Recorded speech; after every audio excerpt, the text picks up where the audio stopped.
A pleasant afternoon to each and everyone.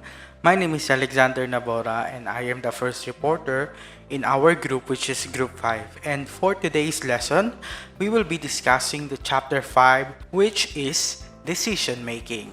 And we all know that decision making for us teachers, for us leaders of our community, decision making is something that is important every time that we are facing any problems.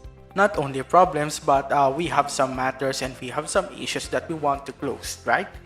And decision making is what we can do in order to make best solutions and to practice our best practices as well.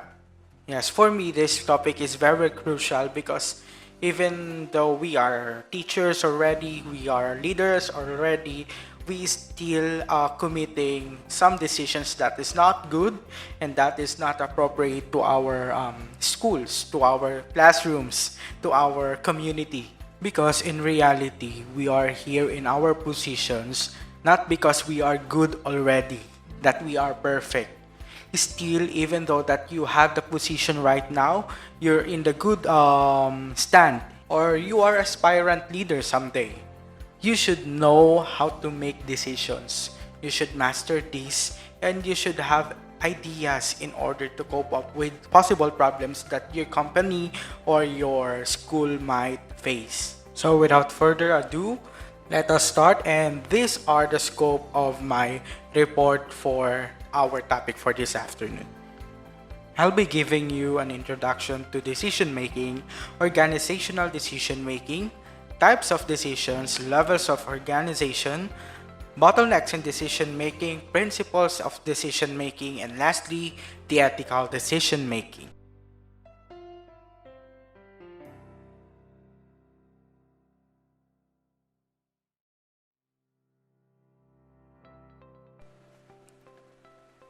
So based on Major Doak Rendall, in business, if you make bad decisions, people lose money and perhaps jobs.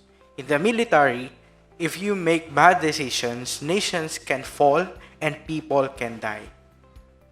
So what is the implication for you of those lines of Major Grendel? Do you agree with those thoughts? And do you believe that if you make bad decision on a certain problem, you can lose everything? Not only the things around you, the people around you, even yourself, even your track. If you continue making bad decisions to your life, you can lose your track, you can lose your path, you can lose everything that you want to have someday. And this is my own interpretation in this line because we are playing important role.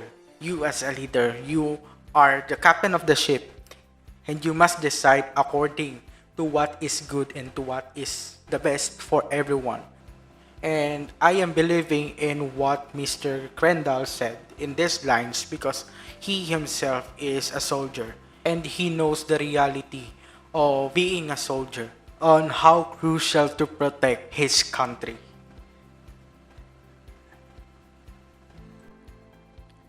Alright, so let's now go back to a school setup.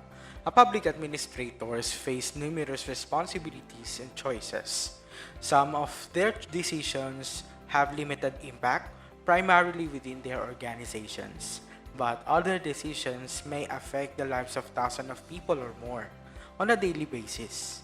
And as we discussed chapter 4 last week, adding time pressures to already difficult situations makes them even more difficult. And as we know, in an increasingly complex world with high speed of information systems, decision makers must respond to events of enormous complexity within minutes or even a seconds. And according to Hall in 1999, whatever the size and shape of the required decision, it is naive to think that time is always available for decision making to undergo a calculated process. So based on his statement about time and decision making, there are some instances that you can make solution to your problems even though you are not using so much of time.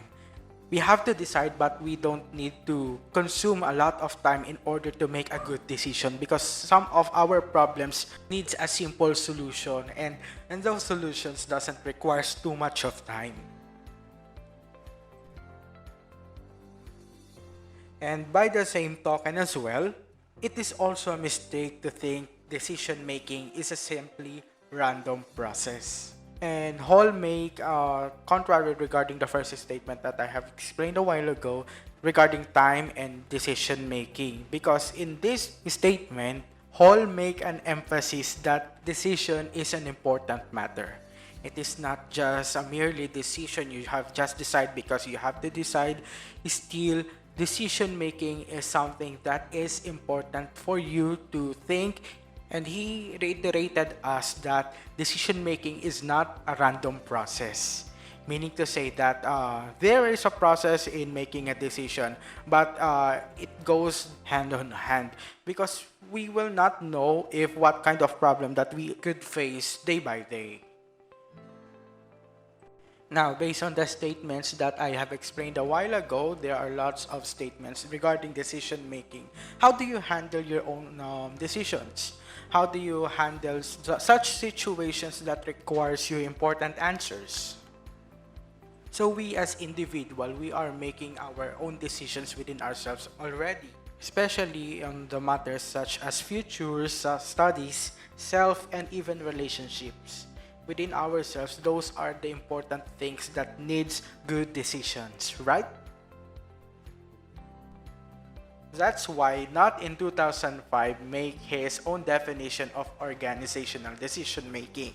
So based on him, as taking place, this happens if a person in authority identifies the important issue and carries out a process to make a choice that produces outcomes with consequences. Earlier research has found the process to unfold in a sequence of actions that includes intelligence gathering, direction setting, the regeneration of alternatives, selection of a solution, and the solution implementation. With all those sequence of actions in making a decision, we can say that the task of a manager as well as the administrators are really hard. So that some researchers have divided decisions into two types. What are the two types of decisions? The first one is the programmed decisions, which are repetitive and considered as routine, and for which a procedure or decision rules has been established or may be easily specified. So in this program decision, these are the decisions that an administrators or even a simple worker do every day. That's why it is called program, because they already know how to deal with those problems, because that is their specialty and that is their task to do day by day. Examples of program decisions are checking the lesson plan, making an observation on part of an administrators. But in us, especially for those entry-level workers, the program decisions that they are making every day is the task that they are doing. Example, they know how to deal with some problems regarding the children, the students inside the classroom, checking the attendance. Those are the program decisions that they already know how to deal with. And non-program decisions, which occur infrequently and poorly structured. There is also a parent decision. Rule and administrators are required to engage in difficult problem solving, based on Simon in 1977. So basically, when we say non-program decisions, these are the problems that is being expected every day. These are the problems that might have technical issues that it has to be reviewed prior to making a decision on that problem. The best examples of those people who do non-program decisions are our school heads, because they are making such decisions that is not under our capacity. The actual situation right now, when our president make a decision to open the economy again, because the LGU cannot provide food for their people. Even the pandemic is still here, the leaders, not only the president as well as the city mayors of Metro Manila, decided to open again the economy because there is a dilemma between hunger and the pandemic. That's why most of the non-program decisions are made by the top management. The lower management cannot deal with this kind of non-program decisions because we all know that in organizational decision making, the one who makes decision is the person in authority. That's why those persons on the top management should give actions regarding such problems that is not for lower management.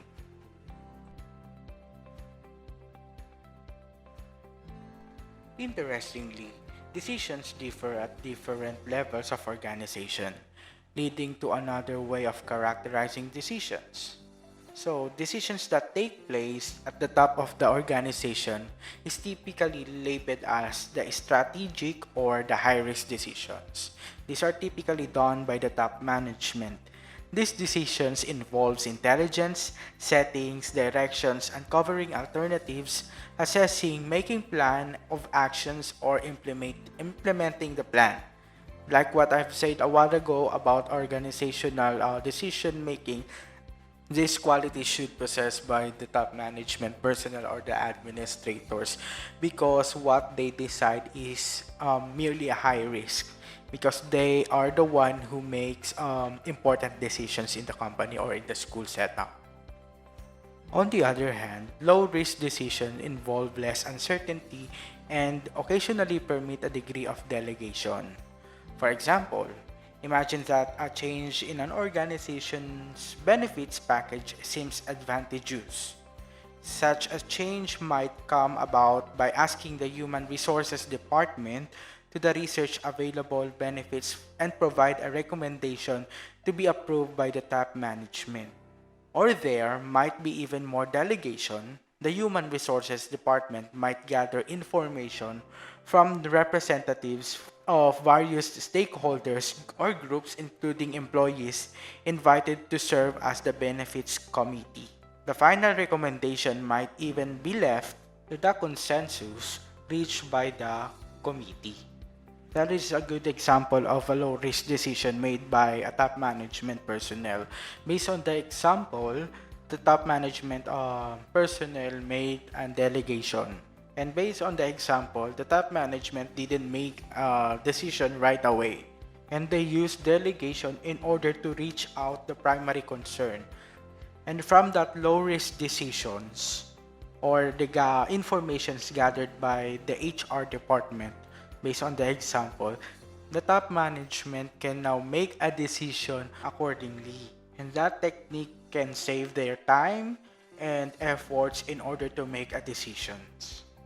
So, based on the scenario, high and low risk decisions, we may conclude that the more uncertain the decision surrounding the required decision, the higher up in the organization the decision making is likely to take place, or to put into differently, non-program decisions are more likely to be found at the higher levels of organizations and program decisions are more likely to be found at lower levels.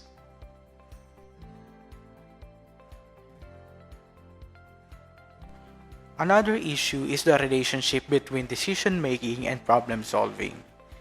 Based on starting in 1993, provided the following illustration, effective decision makers know that very few problems or events are unique. Most are manifestation or underlying problems. Therefore, before attempting a quick fix on the problems A, B, C, and D, they will know or they will try to find out the basic problem, which is problem letter E. Once E is resolved, A, B, C, and D, and any future problems stemming from E are eliminated. Thus, effective decision makers makes few decisions. So let me simplify the situation I have given to you a while ago. So as you can see on my slide, there is a man who has a problem regarding time. he is going late to his workplace. And as you can see in these figures, the man is fond of playing mobile games before he sleeps. And as you can see here, his cell phone didn't ring because it has no enough battery in order to the man wake up early on the figure. That's why he is late going to work. And as we can see on that scenario, the battery or the cell phone is the problem why the man didn't wake up early. But do you think the battery is the real problem in that scenario? Maybe it's a yes or maybe it's a no. It's a yes because on that specific day, the real problem was the battery itself. But in the real scenario of that situation, the problem would be the activities of the man, which is playing mobile games at night. And since he is using his gadget, the lifespan of the battery of his gadget is lessened, so that it has no enough battery in order to ring according to the set time. Aside from that, since he is playing mobile games at late night, his body clock will not respond accordingly because he is tired. So it is not the problem of the battery or the cell phone that the man is not waking up so early, because that is the result of his activities at late night. So that is the principle behind the manifestations of underlying problems. You are not making any decisions to solve the specific problems, but there are some decisions that solves all the problems that is underlying to the root cause of problems. That's why underlying causes of problems are not always obvious. Problems are treated unique. Important to remember that all problems requires decisions, but not all decisions requires problem solving. This is somewhat the same with the principles of being effective and being efficient, right?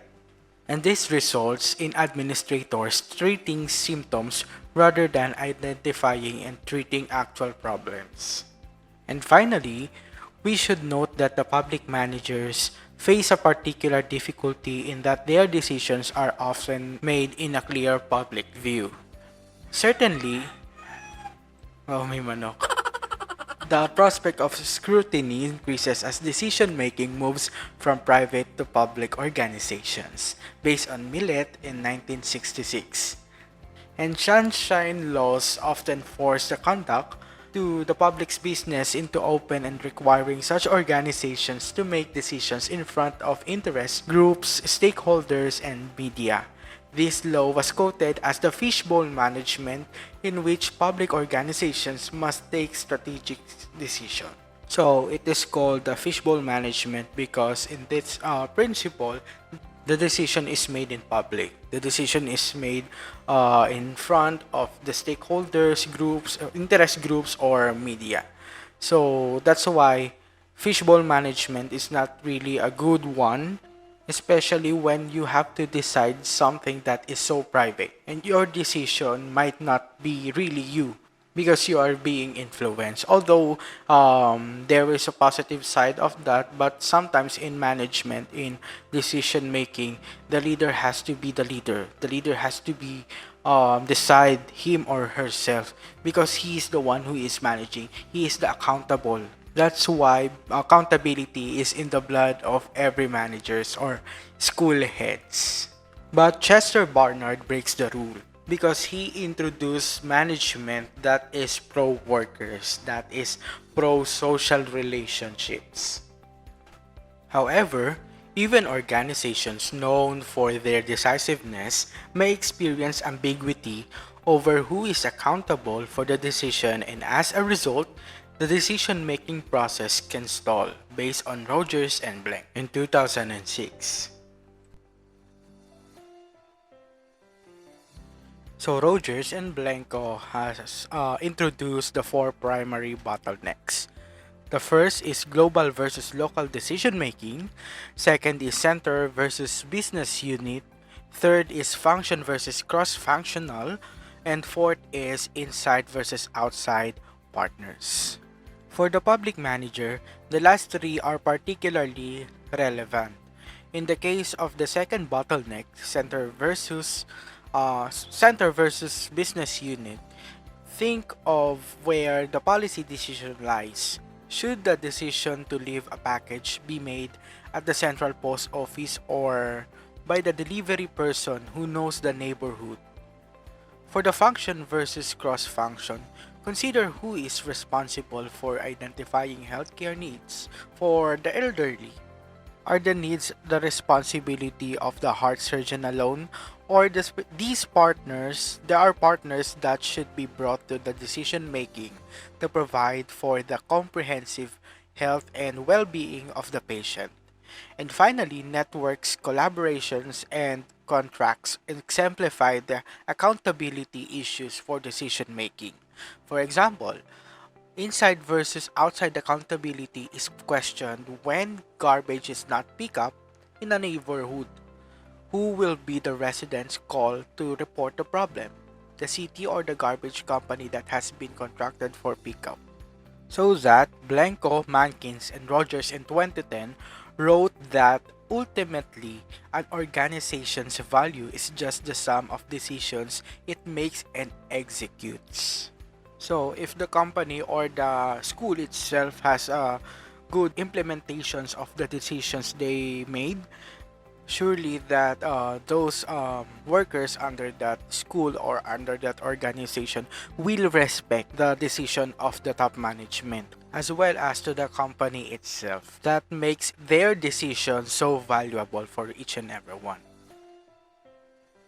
So, as a future leader someday, we should know how to make those decisions be valuable to our employees or to our co-teachers. So, here are the 6 tips of decision-driven organizations. So, first, be clear about which decisions are important. That is so self-explanatory. And the second one, figure out where in the organization those decisions need to be made, like what we have learned last meeting of where we are going to disclose some things or some matters that needs decisions. Third, organize your structure around your sources value. Fourth, figure out the level of authority in your decision makers need and to give it to them. And this is so ideal if you are making delegations for some employees under your management. Fifth is to adjust other parts of your organizational systems such as information flow processes and to support decision making and execution. And lastly, equip your managers to make decisions quickly and well. This is in response of making low risk decisions. Make your constituents more effective and equipped in their tasks to do because they are the ones that you needed when you are making low risk decisions. And if they know how to deal with those decisions that you are thinking of, for sure it is easy for you to decide on things that you are going to make. And once you are heading or leading your own organizations, make it sure that you know this decision debacles. And this is by Nuts in 2001. These are the decisions that go so wrong that they are reported by media. As what we are discussed a while ago, these are the decisions made publicly. And the leader might commit faulty decision practices, premature commitments, and misallocation of resources. Make it sure that when you are in the position of making decisions, you have to prioritize the whole organization. So how to implement good decisions? These are some principles in making good decisions. One is making clear priorities. Second, focus on actions. Third is clarity. Fourth is timeless. Fifth is the right decision making. 6 is measure and reward. 7 is participation. When we say participation, these are the people who will need to live with the new decisions should be involved in decision making. Measure and rewards tells us how to give incentives or information flow to reinforce our employees. And lastly, I will play a video here discussing what is ethical decision making. What is the implication of having ethical considerations when it comes to leading the organization?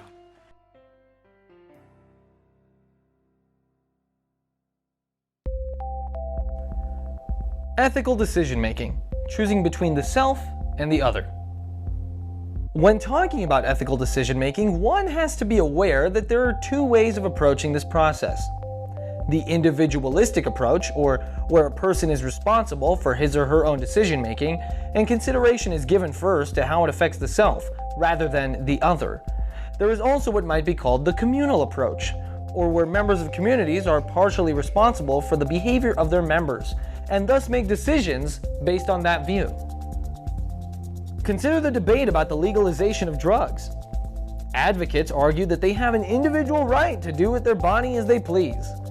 A more communal approach would ask them to look beyond the individual and reflect on issues of public safety and the potential harm to others.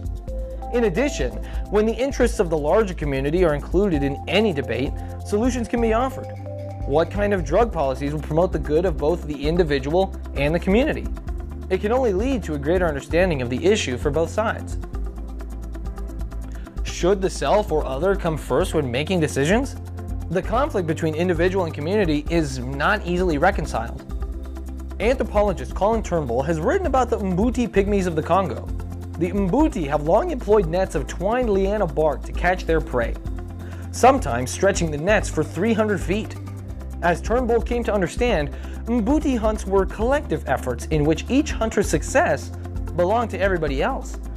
But one man, a rugged individualist named Sifu, had other ideas. When no one was looking, Sifu slipped away to set up his own net in front of the others. Word spread among camp members that Sifu had been trying to steal meat from the tribe, and a consensus quickly developed that he should answer for this crime. Sifu defended himself with arguments for individual initiative and personal responsibility. He felt he deserved a better place in the line of nets.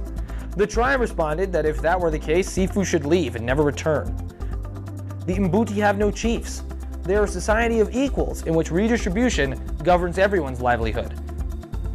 Faced with banishment, a punishment nearly equivalent to a death sentence, Sifu relented.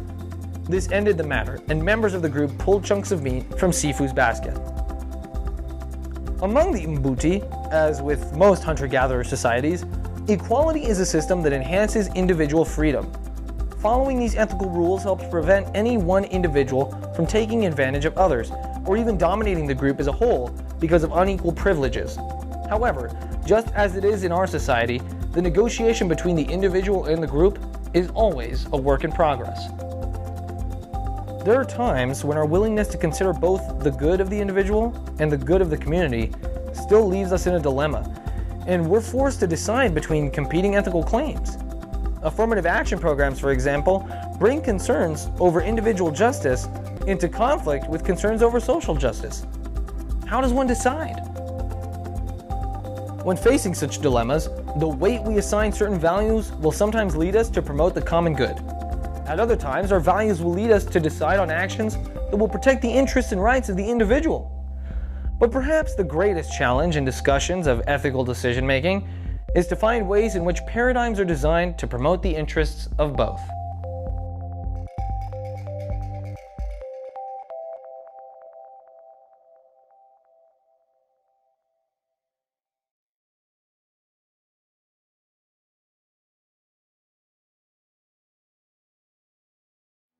And once again, this is Alexander Navora, your first reporter in decision making.